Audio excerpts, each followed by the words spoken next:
দর্শক আসসালামু আলাইকুম, চলে আসলাম ঢাকা কাওয়ান বাজার মাছের বাজারে। দেখতে থাকুন আজকের ইলিশের আপডেট।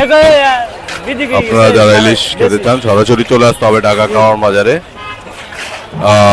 প্রচুর ইলিশ বাজারে, এখন 400-500 টাকা ইলিশে কমে গেছে।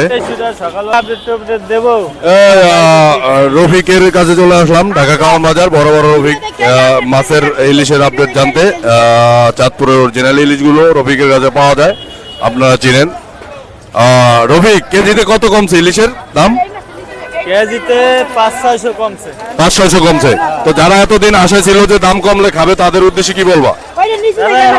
না খাইলে ইলিশ আর খাইতে পারবে না এই সিজনে। আচ্ছা, যে সব সাইজের ইলিশের দামই তো কমে গেছে নাকি? সব সাইজের মাছের দামই কমছে। আচ্ছা আচ্ছা।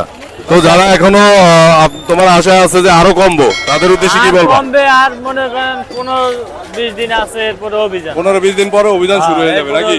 যারা আর নিতে চায় কমবে কি?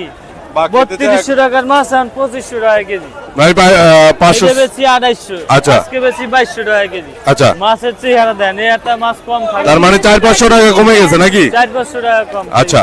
তো যারা তোমার কাছ থেকে মাছ নিতে চায় সকাল সকাল চলে আসতে হবে ঢাকা কাওয়ান বাজার। সকাল আইলে মাছটা তাজা পাবে। পাওয়া যায়। তো তোমার সাথে যদি যোগাযোগ করতে চায় তাহলে নাম্বার দেওয়া যাবে তো? হ্যাঁ অবশ্যই। এই নাম্বারটা দাও তো। 01988406590। আচ্ছা, এই নাম্বারে যোগাযোগ করলে তোমারে পাওয়া এই যাবে নাম্বারে নাকি? যোগাযোগ করলে যে কোনো সাইজের মাছ নিতে পারবে। ওকে ওকে ওকে রফিক, ধন্যবাদ।